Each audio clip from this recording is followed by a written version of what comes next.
Hi, thank you for the purchase of the TV Shield or the Display Shield product. My name is Jared, this is Kimberly. We're going to go over today with you the full instructional video for the TV Shield product. Also, we're going to go over just the tools required and parts included with the purchase of the TV Shield. Same parts actually for the most part with the Display Shield products. Tools required, we're going to go over now. First, you're going to have Phillips head screwdriver. Also, you're going to need a utility knife, tape measure, go ahead and get a pencil. Also, you're going to need either a 10mm wrench or a 10mm socket, preferably both.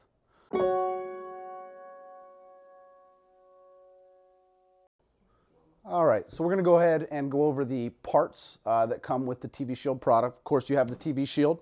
You're going to have the internal mount, which all comes in one box. So that's going to have your vertical arms along with your horizontal arms and your hardware kit.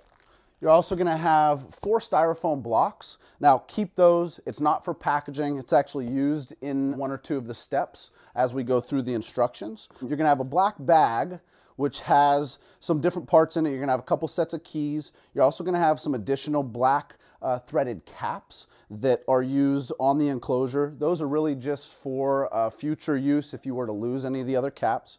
You're going to have a large black handle which does get installed on the product. You also have prop arms which are used to prop the unit open. If you did purchase a unit with the thermostatically controlled fan system, you're also going to have a fan cover along with a 60 PPI filter.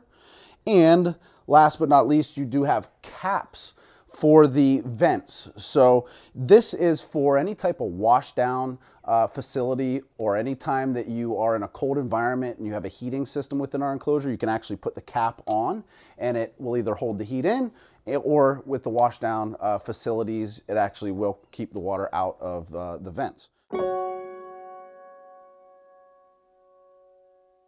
So we're going to jump right into step 1, which is really just removing all of the black threaded caps around the unit, which allows you to go ahead and open the product up. That's step 1.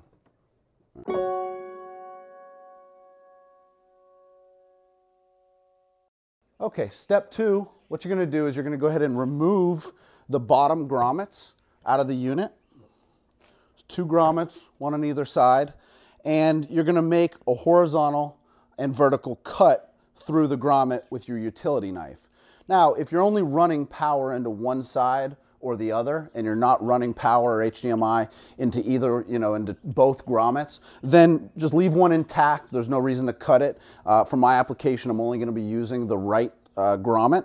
So what I'm going to do is I'm going to take my utility knife and I'm just going to cut along the current X that's in the grommet, which is going to allow me to pass any of my cords through it. Don't cut all the way through. Just a note, you can see I'm using one of the styrofoam blocks that came with the parts, just so I'm not cutting on a table or anything.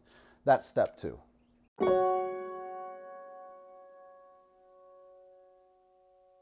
All right, step 3, what we're going to do is you're actually going to use the foam blocks that were provided to you. What we're going to do is put the foam blocks down. What you're going to do is place your television over the 4 foam blocks. Now, just a note here, make sure you actually put your TV face down on the blocks so the frame of your television is hitting the foam blocks. You don't want the blocks to be on the actual screen of your television. You could crack the screen. So just make sure that it is hitting the frame on the side and then the top, let's say, on each corner.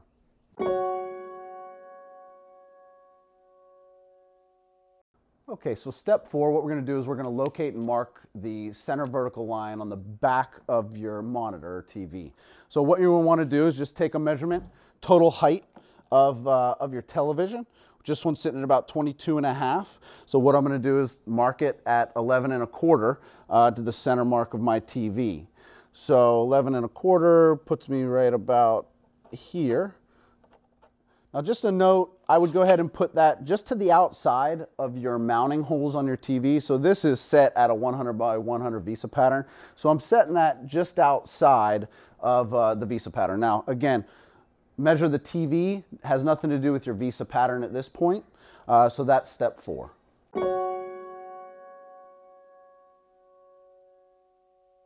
Okay, step 5, what we're going to do is we're going to go ahead and install the horizontal brackets onto the back of the TV. What you're going to want to do is place the horizontal bracket on the back of the television over your mounting holes, so your VISA holes. Now, just a note, you want to make sure that you are centered left to right on the back of the TV, which means, you know, I'm on the 100 by 100 here, so I'm on the most inner holes off the center. So just make sure that is centered left to right. If you have a raised area on the back of your television, so as you can see, the VISA holes or the mounting holes are actually lower than this raised bar on the back, we've actually provided you with 10 millimeter, 20 millimeter, and 30 millimeter nylon spacers, along with longer hardware in a 4, 5, 6, and 8 millimeter, which is basically runs the gamut of what you would need for any television. So what that's going to do for you is I'm going to go ahead and place the spacers under the horizontal bracket, which will then raise that bracket to the same plane as my, my raised area on the back of the TV. That's going to get everything flat and staying in line. And then what we're going to go ahead and do is install the hardware. Now, like I said, we've provided you with all types of lengths of hardware and different sizes. This television in particular takes a 4 millimeter stud, so I'm going to go ahead and use a 4 millimeter along with a washer. Go ahead and drop it right down through my horizontal bracket into the TV. Of course, it's going to go through the spacer also that I placed down there. So we're going to drop those in, and we're going to go ahead and tighten them down. Additional note for step 5, you can also use the spacers just to space your TV closer to the front panel of the enclosure. So let's say that you don't have a raised area on your TV, you're not using the spacers for that. You've measured your television and looked at the interior depth of our enclosure. If you'd like to move the TV up to 30 millimeters closer to the front panel, you can do that by using the spacers along with the longer hardware.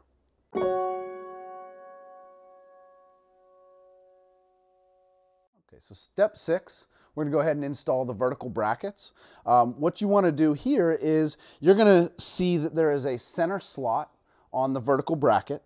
You're going to go ahead and line that up with the mark that you made in step 4, which is center line of your actual television. So I made a mark in step 4. I'm actually going to line that mark up with this center line on the vertical bracket. So, and you're going to go ahead and install it over the studs that are on your horizontal brackets. So go ahead and line that up. I can see my mark is there, and you're going to install the 6 millimeter nuts. Now, note that you do have to install these in the correct orientation. So once you install on this side, you want to make sure that the studs, which you can see there's studs here on the vertical bracket, are pointing towards the inside of the TV. So on this side, you're going to want to just make sure that these studs are towards the inside, and we're going to go ahead and line it up in the same location that we did the other one. Okay, we're going to go over step 7. What you're going to do is you're going to install all of your power cords, HDMI cables, you know, coax, just anything you're going to need for your installation. Now, a couple of just quick tips. Number 1, when I plug in, let's say my power cord, I like to go ahead and just place a piece of tape over it.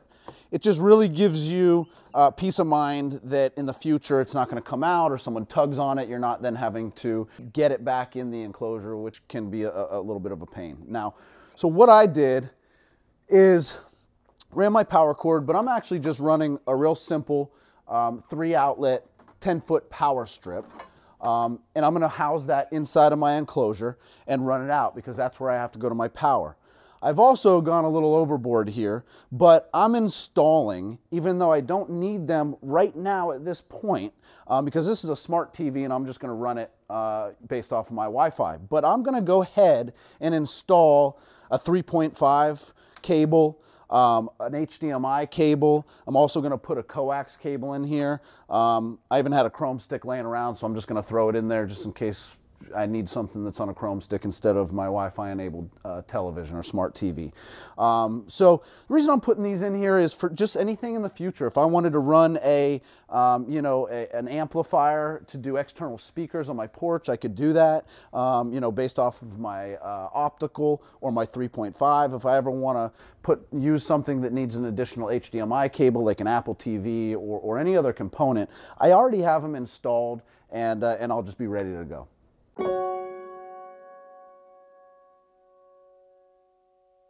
What we're going to do now is go ahead and place the TV shield over the internal mount and over the TV. Real quick before I do that, I'm going to go ahead and plug the fan in to the power strip that I'm going to house inside of the enclosure, and then just go ahead and put the enclosure right over the TV.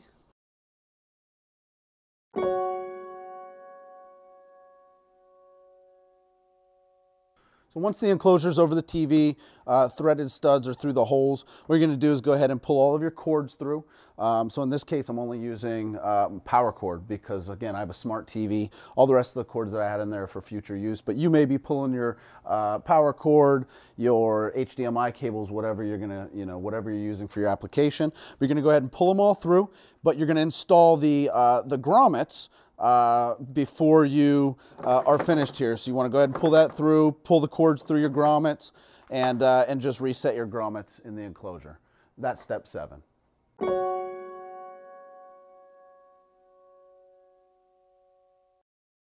Okay, step 8, what we're going to do is we're going to go ahead and install your separately sold external mount brackets. First, what you want to do, and very important, you're going to install the bonded washers, which the bonded washers are your washers that are rubber on one side and metal on the other side. So I've already installed the other 3. You're just going to go ahead and run that over the threaded stud that's coming through the enclosure. Go ahead and place your bracket on the back like you would if it was any standard TV, and you're going to go ahead and install the washer and the 6mm nut that we've provided to you within your hardware pack, and then tighten it down with your 10mm wrench, and then install the other and repeat for the other side.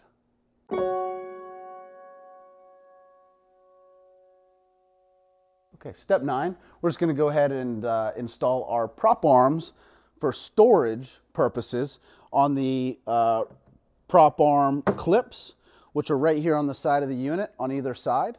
Now just a note, when you are using the prop arms, so if you had the unit hung and you wanted to install the prop arms, what you're going to do is you would put one side right in the divot here, and the other would slide right in the hole at the top.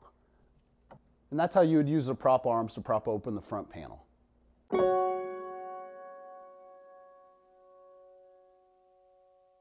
Step 10, I'm just going to go ahead and remove the protective film from the front and back. I've already removed the interior protective film, so I'm just going to go ahead and grab the end of it and peel it off.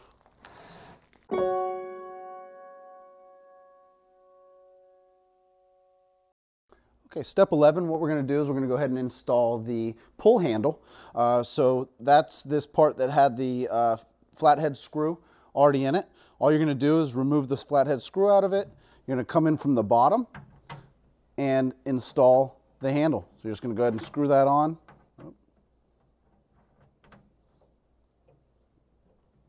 Tighten it down, turn or two. That's step 11.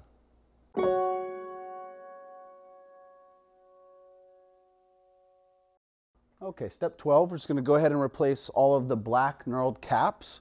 So I've gone ahead and put the other 5 on. Pretty simple, you just go ahead and put it on, screw it down. This basically helps with complete sealing of the unit on the front panel. And go ahead and lock your unit down with the provided keys. Then next what you're going to do is, if you purchased a unit with the thermostatically controlled fan system, you're going to go ahead and pop that fan cover and filter on. Again, filter's inside here. Just going to go ahead and place it in the cap and pop it right on the fan. That prevents any type of dust intrusion, bugs, anything like that. That's step 12.